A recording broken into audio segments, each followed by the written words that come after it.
bagaimana caranya kita agar semangat untuk melaksanakan ibadah.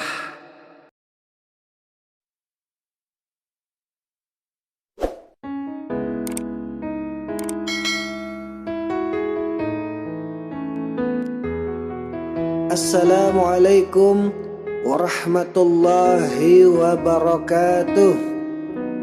Bismillahi alhamdulillah, alhamdulillahi rabbil alamin. Allahumma salli wa sallim ala Sayyidina Muhammadin amma ba'du. Baik para pendengar yang setia, yang insya Allah masih diberikan rahmat dan hidayah oleh Allah subhanahu wa ta'ala, pada kesempatan kali ini saya akan menjawab pertanyaan dari komen di video yang lalu, yang dimana komen tersebut dia bercerita dan membuat satu pertanyaan, yang dimana ceritanya tersebut, Pak Ustadz, saya ini punya teman atau sahabat yang dimana dia ini sering menghadiri majelis sholawat, sering ikut ngaji, namun ibadahnya dia masih kurang semangat, terutama ibadah wajib seperti sholat. Dan pertanyaannya adalah, bagaimana caranya kita agar semangat untuk melaksanakan ibadah? Baik, saya akan menjawab. Agar kita semangat untuk melaksanakan ibadah, yaitu salah satunya adalah kita harus mengetahui fadilahnya, atau mengetahui keutamaannya, atau mengetahui hadiahnya, agar kita bermotivasi untuk lebih semangat lagi.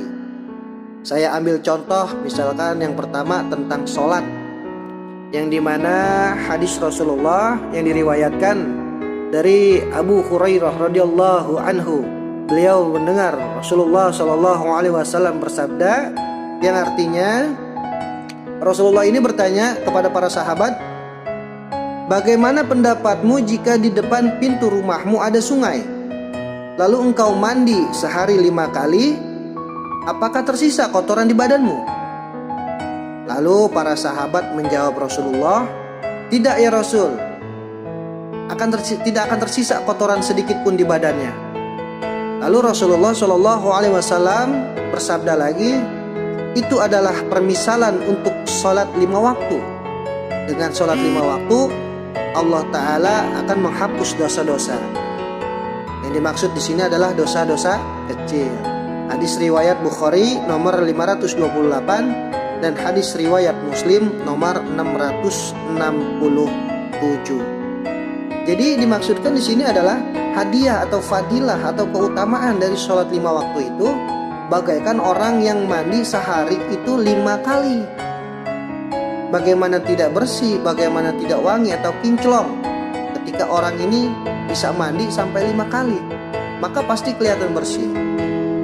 Dan begitulah ketika kita sholat.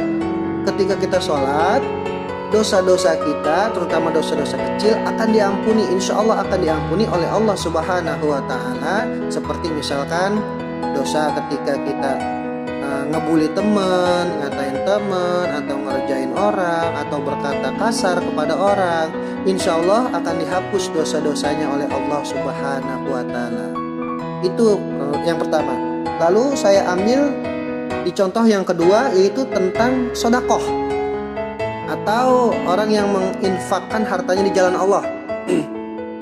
Yang dimana Allah Subhanahu wa Ta'ala berfirman di surat kedua, di surat Al-Baqarah ayat 261, yang bunyinya, A'udzubillahi minasyaitonirrajim, Bismillahirrahmanirrahim. Mathalul ladzina yunfikuna amwalahum fi sabilillah kamathali habbatin ambatat sab'a sanabila fi kulli sumbulatin mi'atu habbah wallahu yudha'ifu liman yasha wallahu wasi'un alim. Shadaqallahul azim. Yang artinya, perumpamaan orang yang menginfakkan harta di jalan Allah seperti sebutir biji yang menumbuhkan 7 tangkai, dan pada setiap tangkai akan tumbuh 100 biji. Allah melipat gandakan bagi siapa yang Dia kehendaki, dan Allah maha luas dan maha mengetahui.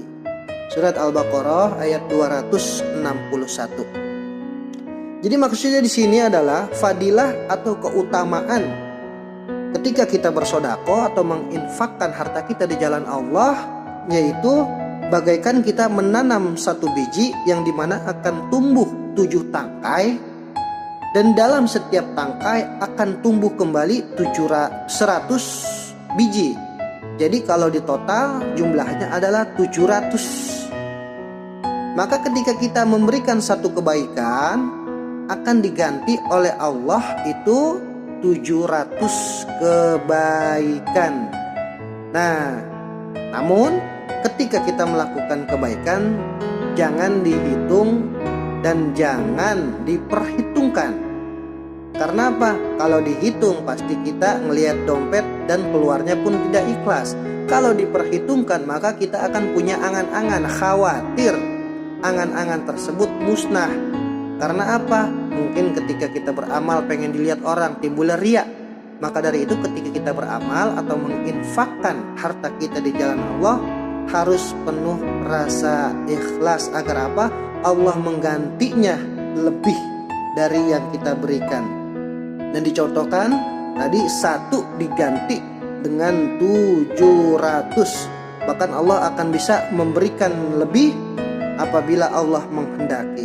Karena di sini di dalam surat Al-Baqarah ayat 261 yang lanjutan di ayat terakhir itu, Allah melipat gandakan bagi siapa yang Dia kehendaki, dan Allah maha luas dan maha mengetahui. Jadi tidak hanya 700 itu patokan paling kecil, Allah akan mengganti segitu, bahkan bisa lebih. Jadi untuk jawaban pertanyaan bagaimana caranya kita agar semangat untuk beribadah, salah satunya adalah kita mengetahui fadilah atau keutamaan ibadah tersebut, atau bisa dibilang kalau bahasa kita hadiah ketika kita beribadah itu, maka insya Allah menjadi penyemangat dalam hidup kita untuk beribadah kepada Allah. Akhirul kalam, apabila ada yang salah itu dari lisan saya, dan apabila ada yang benar itu hanya semata-mata dari Allah.